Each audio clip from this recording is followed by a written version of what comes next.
what we're finding, to figure out what we're seeing in the service recovery plans that have been filed by the Class 1 railroads. So with that, let me turn it over to you, Robert.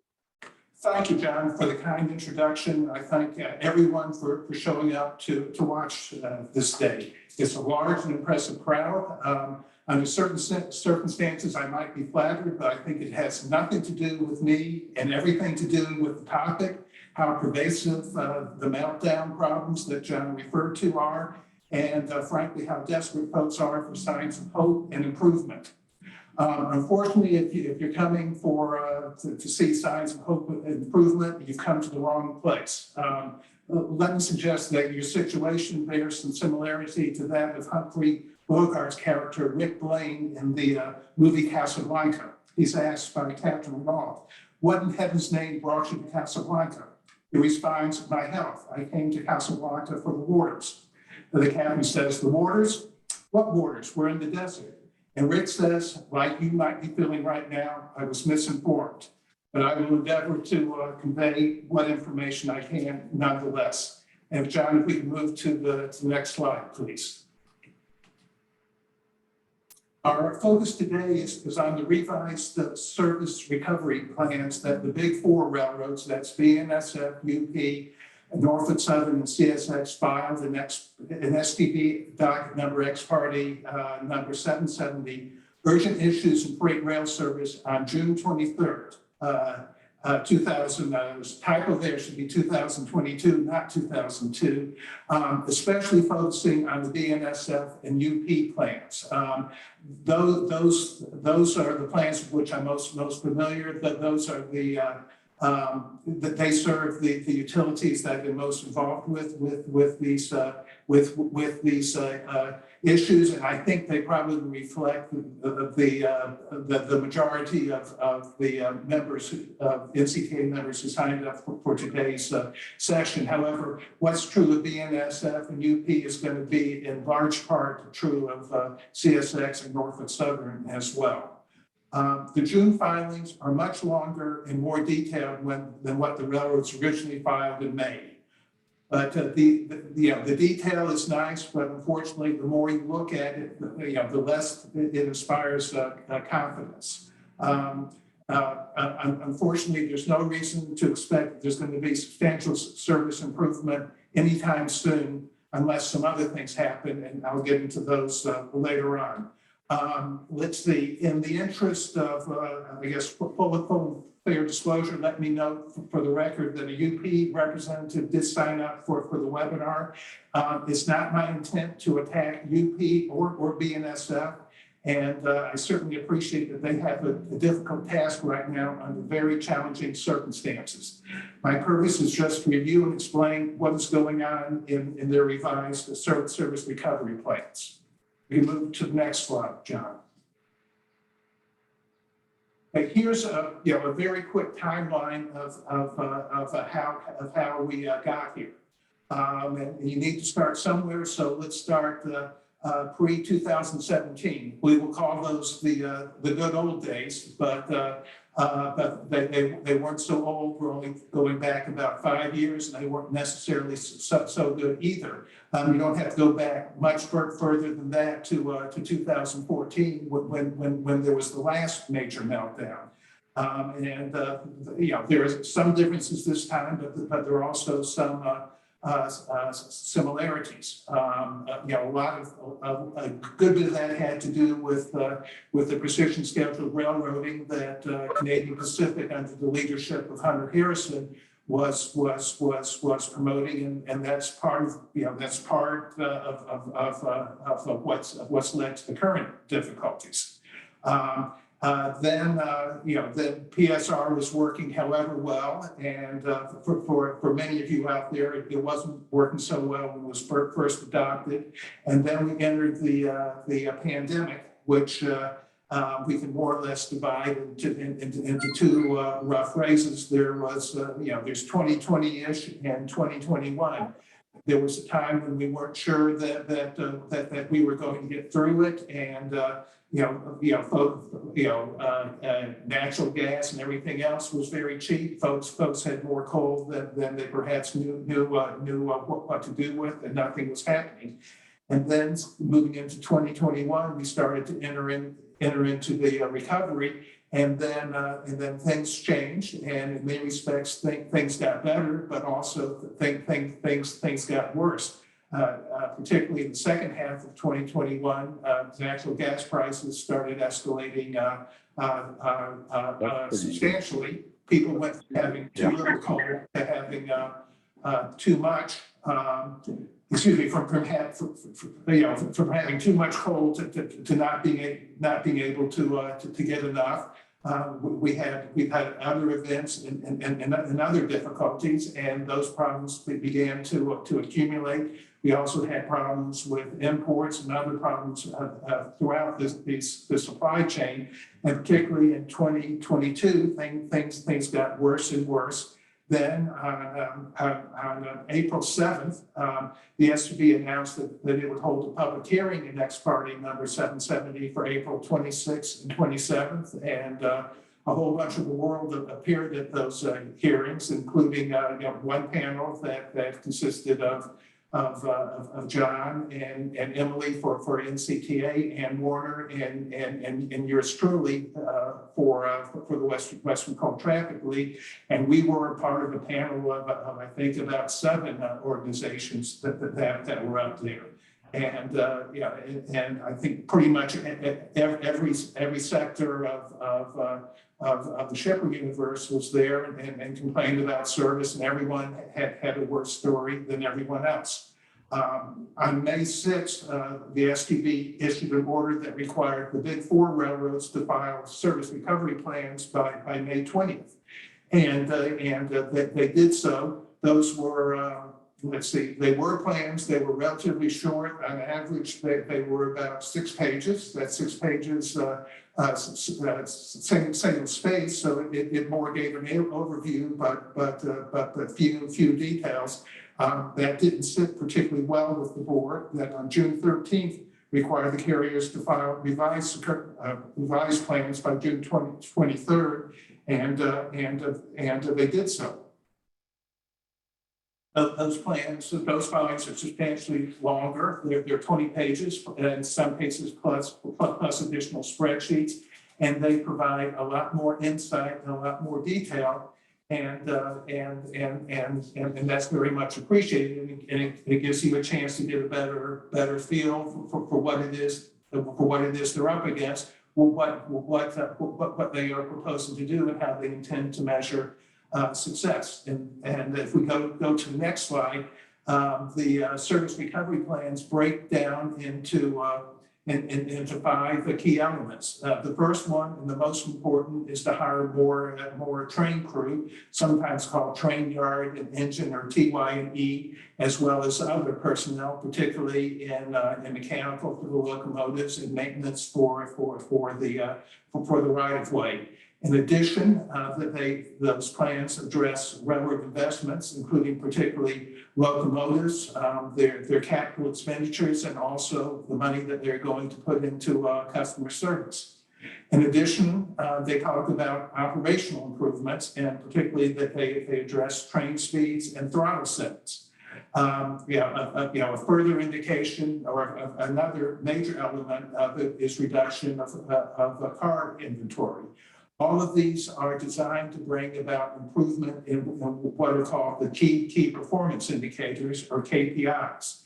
And they vary a little bit from carrier to carrier, but the key components are speed, or sometimes called velocity, dwell, average train holding, on-time performance, and cars on service. However, the one item that's not a key performance indicator is actual volumes. And in some cases, they are explicit in saying that the volumes are going to need to go down before they can achieve all of these other improvements that will let them bring additional cars and additional volumes on the line. So so it's in part an effort unclog the networks, to go back to walking before you can run.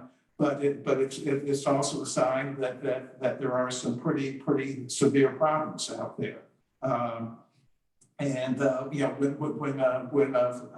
again, when volume comes last, you're not in a good situation. Let's see. The major element is hiring, and basically the idea is, and I think the railroads were explicit about this at the April hearing. They don't have enough people to run the trains. There are various explanations for how they got there. I think part of it was the belief that PSR would let them run their networks with fewer people. Some of it was the pandemic, where volumes were down. The railroads decided that they didn't need as many people, so they could furlough them, and the people would come back. They were certainly good with the furloughs. They had a whole lot of trouble getting folks to come back. And then the people who came back, you've got fewer people trying to do more work, and that doesn't sit well. The railroads adopt some, at least in one case, a fairly onerous attendance and availability policy. That doesn't sit well. It makes it easy for people to resign and not come back. So in short, the railroads are projecting to hire lots and lots of people, which is a good thing, but unfortunately they are finding that there's going to be lots and lots of attrition. So I think what ends up happening is they're running very hard to stay in almost the same place. BNSF, to its credit, was a bit more explicit or candid in its findings. Said it was projecting 3,000 new hires, including more than 1,700 train crews. But they said, our current forecasted attrition rates suggest that these 3,000 new hires will keep our overall employee count generally flat throughout 2022. And that's extremely discouraging if the problem is you don't have enough people and you're hiring lots of people, but the employee count is going to stay flat. It's hard to see how that's going to translate into better service. UP, for its part, says it plans to hire 1,400 train crews, but expects only a net increase of 400 year over year. And as I do my primitive lawyer math, that means there's expected attrition of 1,000 in 2022. UP also says it expects to hire another 500 to 800 in the first half of 2023, but if one assumes that the attrition continues, there's not going to be much of an increase. Let's see. In today's presentation, I'm going to borrow from some Wall Street investment analysts who, when I say borrow, I mean steal, who've looked fairly closely at this and track things closely and are in a position to parse the data. One of them is Rick Patterson of Loop Capital, who appeared at the STB's Ex parte 770 hearing. And he estimated on July 1 that BNSF had a train crew deficit of 1,504 employees, and UP had a deficit of 782 employees. And and that deficit needs to be made up before the railroads are going to be able to start gaining. As of his most recent report of July 22nd, he said that the BNSF deficit was down to 844 and UP's was down to 640. Unfortunately, that corresponds to about 5.8% and 4.7%, which are pretty substantial deficits. Let's see. Rick also said in the most recent report that the Eastern carriers are doing better on the hiring front, and that actually that Norfolk Southern was plus. was starting to gain rather than be at a deficit. So that's a good sign on the east. If we can move, right, thank you, John. Unfortunately, those hires include a number of trainees who are learning how to do things. They're working under the supervision of others, so they don't necessarily represent a net plus. When they're first hired, and they may actually detract from things, and even after they become full-time employees and are deployed where they are needed, they're unlikely to be as productive as someone who's been there 5, 10, 15 or 20 years. So that's one gap. There's also another issue that you got to get the crews into the place where they can do some good, as opposed to where they would like to be and where they have been trained. One of those places is unfortunately Gillette, which is vital for the PRB trains. BNSF and UP both say that they have programs, meaning payment programs to incent this. BNSF doesn't go into much detail in its filing, but UP specified both the level of payments that were available and the aggregate amount that had been spent, and that was about $570,000 as of last month. Now, $570,000 is not in space a trivial matter. However, if you think of a train load of PRB coal that when it's delivered to your power plant, between the price of the transportation and the coal, depending on how far away you are and whether or not you have an older contract or a newer contract, and how long the train is, that train's going to probably represent an investment on your part of about $500,000. And if you don't get that train, and you have to go out and procure natural gas to make up the generation instead, and particularly if you are burning that natural gas in the steam unit rather than a combined cycle unit, you may be looking at a replacement cost that's an additional $500,000 $1 million plus. So to put things in scale, this program that UP was eager to tout and explain in its filing, that probably doesn't cover the cost of one train load that did not get delivered, and some of you are looking at multiple train loads that are not getting delivered on a monthly basis. So it's the right idea. It's just now on scale of magnitude. And then this overlays with other elements as well. As I'm sure you've heard, the railroads are pushing to be able to run one-man crews over the systems.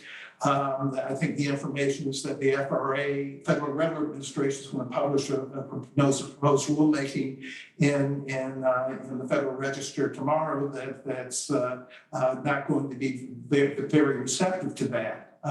Also, there's a, and John's mentioned it, I'll talk more about it later, there's a collective bargaining dispute between the railroads and the labor that's not going very well, and folks are jockeying for jobs, for benefits, and for salaries, and haven't gotten raises in over 2 years. It doesn't make for a great environment, and there are unfortunate consequences with that.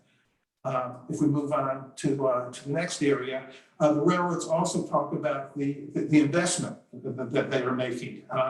In particular, they talk about how they are adding locomotives, but we should be clear, for the most part, these are not new locomotives. These are locomotives that they have already had and they've had them in storage, and if they've already had them and either bought them or been paying lease costs, they're embedded in the railroad cost structure. Some of you may have seen that UP announced today, a program to spend, $1 billion to have Wabtec renew and rehabilitate. I think it's 600 locomotives. I think that the deliveries are not supposed to start until sometime next year, and part of the reason why they seem to be doing this, I guess, I'm sorry, John, but part of the reason why they're doing this is to avoid new locomotives. The repairs and renovations will help on the emissions, and they'll help on the fuel consumption, but they're also hoping to be able to put other locomotives into storage. And so even as they get these additional locomotives online, there are issues. Are going to have the people to run them, and if they have crew shortages, they have crew shortages. So the solution or the approach is they will just run longer trains, and that may solve some problems, but it tends to push problems further down the road, and sometimes these super trains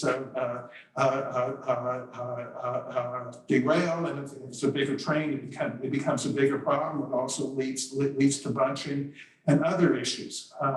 As part of the plans, the railroads discuss their CapEx, their capital expenditures, and BNSF introduces uses a figure of $3.5 billion, and the UP figure is $3.3 billion. Again, those are not trivial factors, but they still reflect intended savings as a result of precision scheduled railroading, and they remain under sort of the guidepost of 15% of revenues, and historically, when the CapEx drops below that level, and it has been below that level, it's going to manifest itself in service problems. And you can also put these in context with what they've been distributing to their shareholders. BNSF has paid out $13 billion in dividends to Berkshire Hathaway over the 2019-2021 figure. And UP announced in early this year, January or February, that they were engaging in what could amount to $15 billion in buyouts over a 3-year period. And I think later on they announced a dividend increase. The railroads are also investing in customer service, but for the most part, that's not bringing experienced service reps back. That's features like chat and online service tools, which may give you some useful information if you have a small problem, but they certainly don't work with the big problems that those of you out there have been experiencing. If we move on, John. Okay, the next aspect is operations. If you're trying to move more freight, your basic options are you move more trains, you move faster trains, or you move longer trains.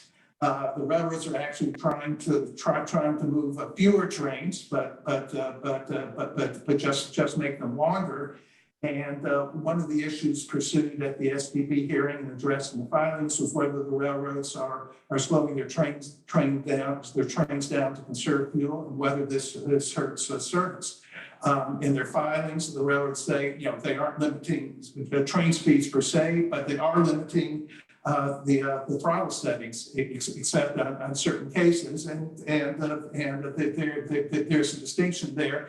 If the train is running downhill and it can accumulate speed at a lower throttle setting, then it will. But otherwise, you know, a lower throttle setting means a lower speed, and it should mean lower deliveries. The railroad's answer to that is that, you know, it actually won't harm service, because the faster trains will just create log jams at the yards and at delivery points and at passing sidings. However, we move on, John. That begs another question: is that why are there these choke points in the first place? And part of it is again because the railroads don't have enough crews to have the yards cleared quickly, and also the passing sidings, which may have been fine for when they were running the shorter trains, don't work so well when they run the longer trains. So it's a second order consequence. And, you know, and perhaps, you know, and again, yeah, they've been reducing their capital expenditures in the earlier years. And so these are the consequences of these earlier problems and the failure to invest. There's also the issue that, you know, that they are working to generate fuel savings. Fuel has certainly surged in price, and you see that in your fuel surcharges. But you also have an issue that we're taking all these measures to conserve fuel, but they aren't adjusting their fuel surcharge formulas. So from the shipper side, you know, you're bearing both. You know, you're having to pay more as a result, and you aren't sharing in the benefits. You pay more for less service. Let's see. The next element, if we move on, is reducing the rail car the inventory. And this is one area where they have made changes, and the change has been effective. Most, probably all of you out there are on the utility side are aware of it, because you know, you have had your well, particularly on certain carriers, you have had your you've had to park your train sets. In other cases, you may have not actually had to park them, but you know that they're moving much more slowly, and at times they are without power. You know, in theory, you know, this has potential to work if you have fewer cars on the system. It releases congestion, improves fluidity. It also means lower dwell in the yards. That translates into an increased velocity. If you have increased velocity, you don't have as many recruits of trains where they expire where hours of service expire outside the yard, and if all of that flows, more traffic gets delivered, and it relieves the tragedy of the commons. You know, and there's some evidence that the first part has some validity. There are fewer cars, less congestion, and speeds are starting to improve. But the volumes are really not picking up, and in some cases they are getting worse. And we'll get to some data in a moment to back that up. You know, let's see. Former STB Chairman Begeman, I don't think she was the only one, but she used the phrase, "What this amounts to is doing less with less." And unfortunately, you were on the receiving end of this. An additional problem is that there's no transparency in terms of who is and who is not getting the service reductions and how. You know, you can talk to some of your neighbors and start to get some idea. but the railroads know what's going on. The shippers do not. Some of this gets discussed with the STB on bi-weekly meetings, but we're not sure of how much detail that gets into. So enough of the words. Let's start moving to some data in the next slide. Okay, and and to be clear, this is information that I stole from Morgan Stanley. It's cut and pasted. This depicts coal deliveries. BNSF is the one on top. UP is the one on the bottom. There are three lines. The very thin black line represents 2020 when gas was cheap. The thicker black line indicates 2021, and the blue line reflects 2022. And it's up to about July of this year.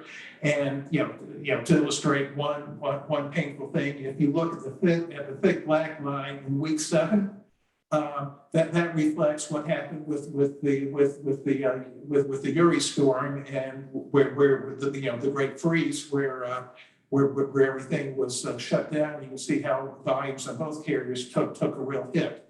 Let me also disclose that scale is a bit different for these two. It's a smaller scale for UP, so that's one reason why the vertical changes are accentuated relative to BNSF. But what I particularly want to point out is that BNSF was fairly steady throughout 2021, and in the second half of 2021 is when folks really started wanting coal, and things stayed fairly consistent. You go into 2022, and things have been fairly consistent there. That they avoided the hits that occurred in the first part of 2021. Again, that's when gas was cheap. But as you move along, you start getting to week 23, week or 22, week 25, and BNSF is actually running a bit below last year's pace. If you go and look at UP, there's been a lot more fluctuation, and you find that UP was actually doing relatively well for the first part of this year, but recently that's not the case, and we're starting in the recent periods they're running behind 2021, which is not encouraging at all. Let's see. The next slide depicts the railroad stock price, which is something they care about, even if you don't necessarily. And this is for roughly the first half of the year. You can see that stock prices. Excuse me. We'll see if I'm allergic to this or not. Around March 28, April 1, the railroads hit a peak price for the year, and then the prices of each railroad declined by roughly 23%. And this corresponds with the increased delivery problems, more transparency as to how hard it's going to be to solve these problems, and the STB's intervention as well. The market has also gone down over this period. With the S&P 500, I think it went down 80% over this period, and also there's been a modest recovery since I clipped these slides together. I guess in the interest of disclosure, I'll mention that the source is Yahoo Finance. I'd also mention that the railroads have been doing really well. If you look at a longer period of time, if you go back 5 years, the price of each railroad has essentially doubled. And you know, some of that reflects PSR and it reflects other causes. I say the stock prices has doubled. That also reflects buybacks. Each you know, the railroads, each railroad's engaged in substantial buyback. So a share today represents a greater, you know, there are fewer shares outstanding. So a share today represents a greater stake in the company than a share did 5 years ago. The next question is whether or not, you know, that the STB's intervention, the hearing requiring the railroads to file the service plans, you know, has resulted in increased efforts on the railroad's part. And, you know, in part, it's hard to tell because the railroads were not particularly forthcoming before, and the railroads don't, you know, the service recovery plans don't necessarily, you know, address these points. But I would point out, you know, as we discussed earlier, the hiring isn't expected to result in big headcount increases. The CapEx is capital expenditures are the same from what the railroads announced earlier in the year, January for UP and in late February for Burlington Northern. There's the same level, you know, they haven't increased them at all. You know, it may be difficult to bring, you know, CapEx online, just as there may be a limit to how many people the railroads can hire and train in any period of time. You know, it appears that the slower train speeds or the lower throttle studies have been in place for some time. And, you know, and for some of you, the having train sets part is nothing new. So there's a significant reason to think a lot of what's being done is just a better explanation or a fuller explanation of the plan that is long in effect and in place, which doesn't necessarily encourage you. So you know, moving on, you know, the big question is if, when, and how things will improve. It's always possible, and I'd like to tell you that's going to happen, but it's just hard for me looking at what they filed to see a near-term path forward. You know, the employee headcount increases, you know, to the extent they occur are going to be modest. Infrastructure expansion, you know, doesn't happen quickly, and they aren't doing it at a massive level. You know, the weather does not seem to be particularly cooperating these days. You know, it's possible to focus on more the supply side. If the railroads are handling less other stuff, they may have more resources to devote to coal, and there may be a bit less congestion. There may be more opportunity to bring coal cars online rather than other sorts of cars. And there were some trends that were helpful. There were expectations that consumers were going to, you know, to switch from you know, procuring goods to buying service, to procuring services and traveling and enjoying life in other ways, but that some of that's happened. You know, it didn't help so much. perhaps the economy will slow down. That doesn't seem to have solved anything either. There was potential for problems to happen in China, and there were problems there. It's not clear that it really slowed down the shipments of the supply chain, but none of those things were magic bullets. There's potential for other things, on the horizon. There's the rail labor situation where there's, some possibility of a strike. That obviously is not going to be helpful. Another possibility is that there won't be a rail labor strike, but there'll be problems with the ILWU and the West Coast ports. And if that happens, it's going to be a horrible mess for the country. But it may shut down the Pacific Rim imports. Let's see. The other thing that could have an impact is that we have a major recession, which tempers demand of all sorts, and folks' ability to pay for goods. And I suppose it's a possibility, but it sure is a poor way to go about managing things.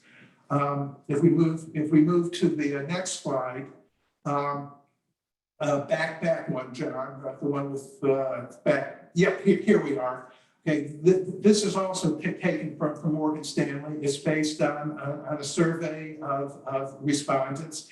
It's asking, how do you, and primarily the shippers and receivers, how do you perceive that capacity in different modes is going to be six months from now?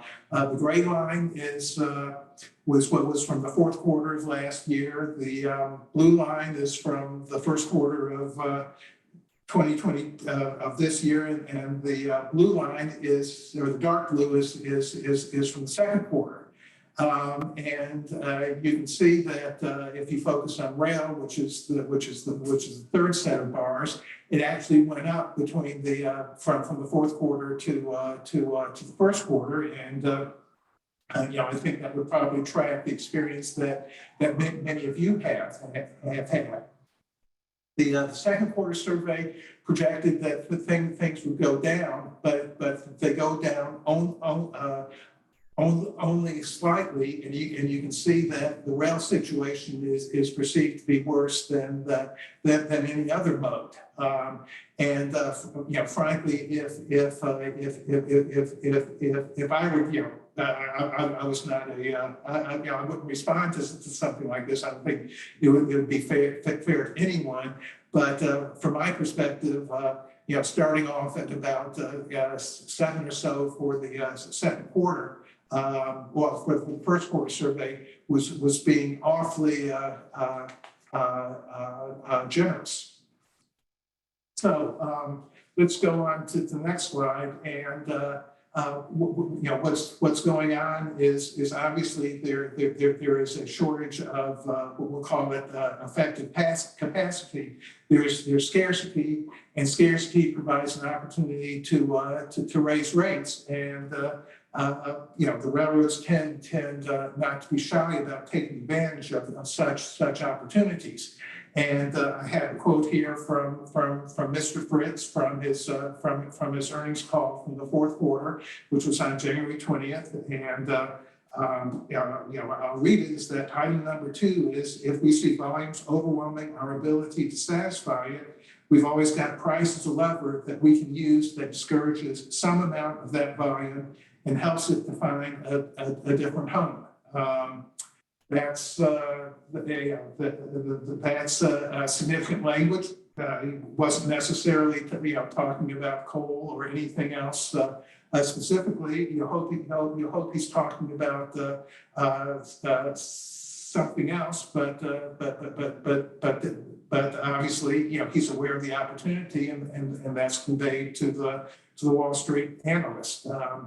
I'd also mention, I'll put in my own shameless plug, is that if you are looking at rate increases of that sort, there is a thing called the revenue adequacy constraint, under which revenue adequate carriers, and in my book, that certainly includes BNSF and UP, and I think it should include the eastern carriers as well, are supposed to have a harder time raising rates more than inflation. So that's it may be something for you to keep in mind. And so I hope I haven't rambled through things too quickly. I've spoken a little bit faster than I perhaps wanted and normally do, but there was a fair amount to cover. I hope I've given credit to all of my sources. And if you've got questions, if you've got comments, if you have reactions, if you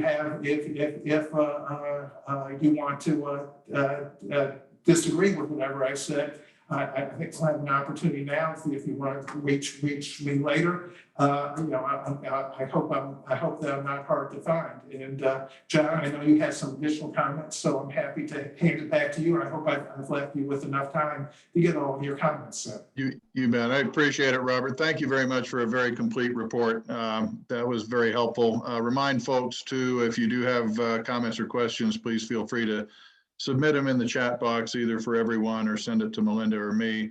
We did have one comment that we can clear up right away. Back on this chart, there was a question as to whether these tonnages represented in these performance charts were delivered tons or nominations. And I'm quite confident that these are the delivered tons. Right. And that's actually what makes these charts kind of startling. I mean, we had a historic drawdown in coal stockpiles at the beginning of 2021. People at that point increased their nominations to try to rebuild those stockpiles. And what these charts tell you is that the railroads were not able to respond to that. So in many cases, this is one of the reasons that NCTA started doing an on-time performance survey, is the railroad metrics weren't doing a good job of showing actual, whether the utilities were getting all of their nominations and whether they were getting them on the time schedules that they were promised. But if the rail system had been in a position to respond to the increased demand for coal coming out of a very harsh winter in 2021, that dark blue line on these charts should be going up significantly. But in fact, what the railroads have been able to deliver is more in line with what they were doing before. And in fact, the coal stockpile situation nationwide has not improved much. We've had coal units on shutdown and allocation during the shoulder seasons, trying to conserve coal for summer and winter loads, and we've not really been able to rebuild those stockpiles. Got a couple more comments, but I'm going to go ahead because I know some of you may have time constraints. I'm going to go ahead and move quickly through the strike issues, and then, of course, understanding that many folks may need to go at the top of the hour. We'll keep this going as long as we want after the top of the hour to work through the rest of any comments. And the most common question I get asked these days is, are the railroads going to strike? And so I'll just point out the opinions of two railroad analysts who are a whole lot smarter about railroads than I am, and have diametrically opposed views as to whether there will be a strike. You've got Tony Hatch saying, with exclamation points and all caps letters, people, there will be no railway strike. The system's designed to prevent it. In the very unlikely event I'm wrong, and a work stoppage will be very short. And if there is a work disruption, I'll wear an Astros hat on camera and bang on a trash can. So, that's a pretty strong opinion that no, things need to work itself out. On the other hand, you've got another very smart rail guy named Frank Wellner who's saying, no, there is indeed a likelihood of a nationwide rail strike as early as mid-September if rail labor and management don't voluntarily settle sooner. And even if there's no strike in mid-September, one could occur a month later or even in 2023, depending on congressional action. So what is the situation that led to this? The latest collective bargaining round for the major rail labor unions started in January 2020. So The folks on the labor side of the table here have been essentially, working without a renegotiated deal for a couple of years now. The issues that are at stake in this really boil down into three big buckets. There's wages, of course. Railroads take wages very seriously, obviously, because that's 20% of their expenses. While there's not a whole lot of transparency as to who's been offering what at the bargaining table, it's clear that the railroads are asking for some significant the labor is asking for some significant wage increases, and the railroads have been towing the line, talking about how railroad employees are already well compensated. On the benefits side, labor is clearly motivated to try to preserve healthcare benefits that I believe one figure I saw is, if your railroad healthcare plan is like 94, better than 94% of the other plans that are out there. They do have very good, $150 a month family health coverage, and they're motivated to try to preserve that, where the railroads may be motivated to try to move those benefits closer back to a market. And then, of course, the big issue that Robert's already alluded to is crew size. Since 1991, crew sizes have dropped from as many as 5 down to 2, and the railroads have made no secret that they want to have one-person train crews, or if you want to take a really long technology-enabled view, 0 crew sizes. Automate these trains is clearly in the long-term plan.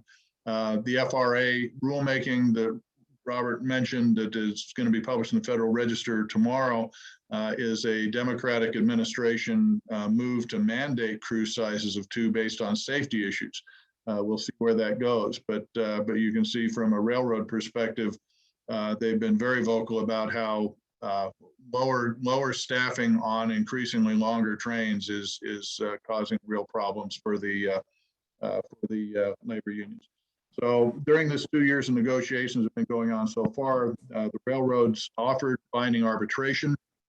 The unions rejected that offer, which kicked it into a system where it went before a national mediation board. That mediation board on June 14th of this year threw up their hands and released the parties from the guided mediation process. There are some say that they may have given up on the mediation a little early for political reasons, but what they did by giving up on the mediation in June, it put in place a clock that brings this whole issue to a head right before the November midterm elections. So read into it what you will regarding the potential politics of it, but this is where we are now. That June 14th release from mediation triggered a 30-day cooling off period. On the very last day of that cooling off period, President Biden, as expected, appointed a 3-member emergency board. These are academics who are skilled in labor law and labor negotiations. The 3 members, 2 Democrats, 1 Republican, who were appointed are very experienced, have been through a lot of these things before. But they've got basically 30 days to come up with a recommendation for the parties to settle this. And at the end of that 30-day period, there's another 30-day cooling off period. So what we're looking at then is this emergency board will advance something. There will be 30 days for the parties to digest it and see if they want to do anything with it. And if there's no resolution by September 15th, the ball basically gets punted over to Congress, who has the authority to prevent a national rail labor strike, but we'll talk about the mechanics of that here next. So as far as this system that's designed to prevent a strike, it's worked pretty well in the past. The last work stoppage was over 3 decades ago in 1992. That work stoppage actually wasn't a strike, it was a lockout. Remember, if the railroads and the rail labor can't come to an agreement, either side has an option to pull the plug on things. So in 92, it was the railroads who locked out workers, and it only lasted 2 days before Congress ordered them into binding arbitration. Just reading tea leaves, the fact that the railroads requested binding arbitration relatively early in the negotiation process may indicate that this would be their desired outcome. Try to force this to a point where Congress forces them into binding arbitration. Congress also has the authority to issue back to work orders. Congress has that authority to impose binding arbitration. But anything Congress does is also likely to see tremendous political pressure in the current Congress to attach other writers to that legislation. So it's not, I think you can expect labor would be pushing Congress. Okay, if you're going to order binding arbitration, put a rider on that also mandates the two-person crew sizes. And additional hangers-on like that will make the issue controversial on Capitol Hill and make it not necessarily an easy lift for a Congress that is so narrowly divided as it is now. There's also the possibility that the president can declare an emergency, which unlocks certain other executive powers. But you need to ask yourself, if we're forcing people to go to work, how hard are they going to work when they go to work, and does this create other operational difficulties going on? To Frank Wilner's point on the likelihood of a potential strike, there's some other moving parts here that we need to keep in mind. First of all, let's say the railroads and the unions do come up with a proposal. That proposal will have to be ratified by 12 different unions. And those union members who will be voting on the proposal are, living in a situation where they've been 2 years without an agreement. Inflation is over 9%. Expectations have been built very high amongst the labor union membership as to where this thing can go. And the railroad labor in the September hearings and in other forums have testified, quite persuasively about deteriorating work conditions. The increased train sizes and stresses that's putting on the system. And the fact that the railroads have made no bones about the fact that they want to go from two-person crews to one-person crews really puts this in the, what I'll call the existential threat category for the labor unions as far as a priority. Congress, it probably comes as no surprise to anybody, is more polarized and more dysfunctional than ever. So I think, counting on Congress to clean this up in short order right before an election is possibly optimistic. And the other thing to keep in mind is that, there's 12 unions here. If one of those unions decides to strike against even one of the railroads, you could see a situation where the other unions put up picket lines in response to that. And I think everybody knows crossing a railroad picket line usually is not a pleasant or recommended experience. So the reason Wilner points out that September 15th is not necessarily the go date is all these machinations in Congress and contract ratification, if there is a deal to present to members, can take 60 days or more to work themselves out. So this will certainly come to some kind of a head in September, but it may be an issue that we're living with for quite a while to come here. Just to quickly wrap up, Rick Patterson, I think, registered for the Congress for the webinar today. This is my favorite chart that he presented at the September hearings, at the June hearings before the STB.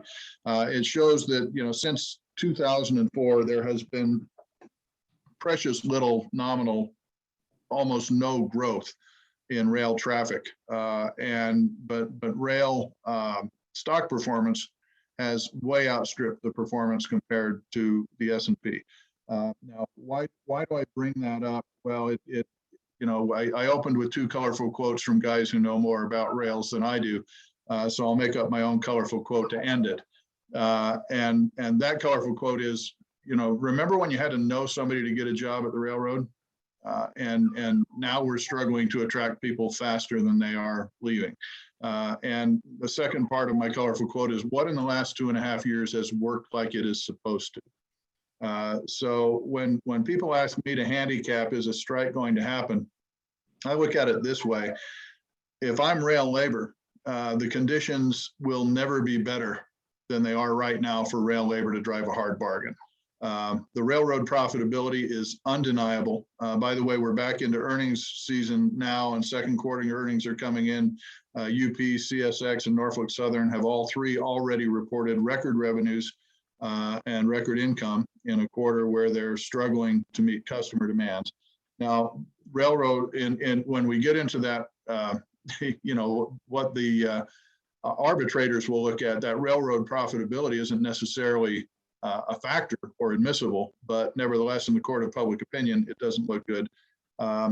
You've got probably the most sympathetic political environment for the labor folks right now that they can expect for the near future. They see the probability of Congress changing hands and the potential for a new administration in 2 years means now would be the time to act. There's also a very different situation now in that labor and shipper groups are kind of in alignment in a way that's rare. When you've got farmers and ethanol producers and folks like that showing up at the STB and taking the same position as the railroads, I think we can look for labor to take advantage of that alignment of the stars right now. And then the last two are just really something new for all of us. We've got the post-COVID Great Resignation reassignment, whatever you want to call that, that is obviously interfering with the railroad's abilities to attract people. And the fact that the words supply chain have entered cocktail party conversation for maybe the first time in history. Because if you tried to buy a washing machine or build a house or anything else, I think that the general literacy and awareness of supply chain are greater than they've been for some time. So if I were, again, you can decide whether you're a Tony Hatchite or a Frank Wilnerite. If I had to put on my political hat and guess which way it would go, I'm probably leaning more toward the Wilner side. If there were ever a set of conditions that might lead to something as catastrophic as a rail strike, it might be now. So we should start to plan contingencies accordingly.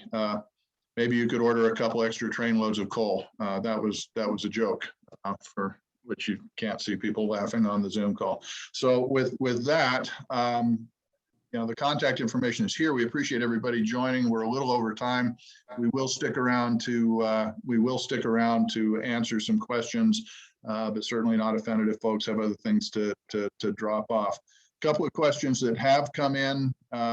What actions can the federal government take to address these issues, particularly if the situation rises to the level of a national emergency? I'll take a first cut and then turn it to you, Robert.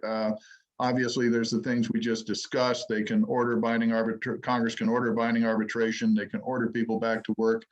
Does that create a situation where the labor is motivated and is going to get your freight moving faster and more efficiently? Probably not, but those are the tools in the government's toolbox. Robert, maybe you want to comment a little bit on what the STB, sort of what the STB can do and sort of the practical limits of their powers as well. Okay.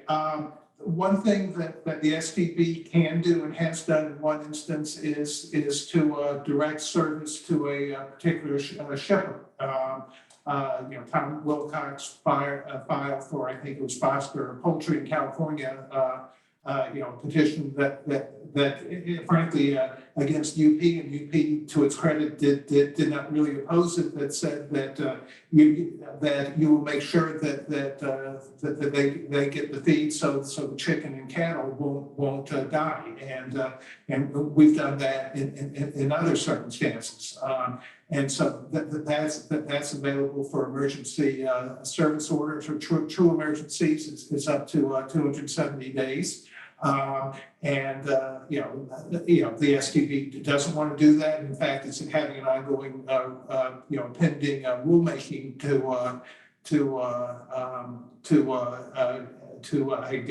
to enhance and expedite that procedure.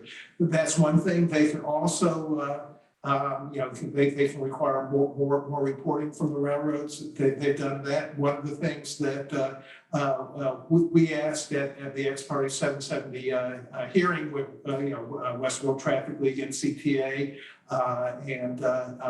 FRCA as well is for the agency to use its power to impose fines on the railroad. The fine, they can impose a fine of about 8,000 and so many hundred per violation per day, which is not much. But if you start framing the violation in terms of however many people did not get their cars delivered, it could go up rapidly. The boards always had that authority. It's used very rarely. I think at the hearing, it wasn't clear that they were even aware of it, but in a number of the issuances that have come out since, they have alluded to that authority, and they can order other compliance as well. But those are the primary tools that are available to them, and if they start threatening to do those things, I'm sure Rick Patterson, the other Wall Street analysts, will take note, and the railroads will be concerned about that threat. Right. Thank you, Robert. One other question is sort of related to that. Can Congress order to deliver coal over what the railroad wants to deliver? Sort of a two-part answer to that. The first part is what Robert just talked about. The STB has authority to do the emergency service orders. So if you were a coal plant in an area where it's affecting the grid and your stockpiles run down, you could pursue one of those emergency service orders through the STB. Those are handled on a case-by-case basis. With regard to Congress, Congress can do whatever they want because they're Congress. So they could pass a law. They could certainly pass a law to do that. Would this Congress do so? No. And actually relying on Congress to get down in the weeds on any of this level of detail is a little problematic right now, given the narrowly, evenly divided majority of the Congress and the probability that at least one, possibly two of the houses of Congress are going to change political control next year. There's very few legislative days left this year. If control does change, I'm sure we'll see a spirited lame duck session between the election and when the new Congress takes their seats in January. But the pileup of priorities and issues that are in front of this Congress right now would indicate that if you're waiting for Congress to solve granular issues or weigh in on things that are in favor of coal, I wouldn't put any money on that bet. So. Robert, I don't know if you have anything to add to that. Well, I guess in part, yeah, I want to add one part to that, and I think augment my earlier answer. One of the problems is that if Congress theoretically passes a law that shipper X is to get service, there's a good chance that's going to come at the expense of shipper Y, and Z. Which makes it difficult for something like that to get passed. What the board could also do in various ways, and sometimes the remedy might be in court rather than at the board. Depending on whether you have a contract or not, is to order damages of different sort for failure to perform. That's in part, a function of the contract or the pricing authority and the arrangement.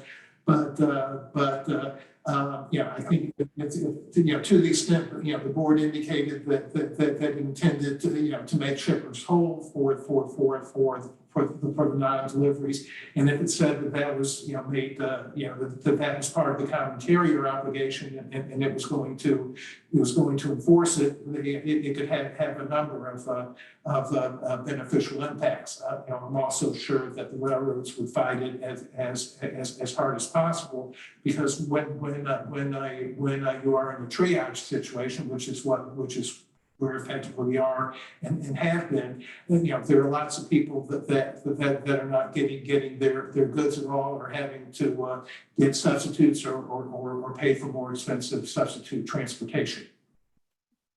Great. Well, thank you. I don't see any more questions in the queue, and we're a little bit over our appointed time here. I'll just remind everybody, our next webinar, which we will schedule in August, will be driven toward a look at the midterm elections and the impacts that may have on both the energy markets, coal, but also transportation. And I'm certain that with the dynamic situation we're facing now, on the labor, potential labor strike, that we'll have some updates on that in the August webinar. And also remind everybody that the NCTA fall meeting, September 12th through 14th at the Brown Palace Hotel in Denver. We'll be spending a lot of time with experts face-to-face on that. So I encourage you to register for the conference and see us in Denver coming this September. Thank you again to Robert Rosenberg for his time and expertise in helping us out today with these issues. Melinda will have copies of the slide deck for those of you who need it. We've also recorded this session, so if you have colleagues that may want to come back and listen in, we can provide you with a recording link for that. So with that in mind, that's my IT director whining in the background. I think she needs to go out. And everybody else probably has similar commitments. So thank you for joining us today on the webinar, and we hope to see you again in August and again in Denver in September. Thank you, everybody. Thanks.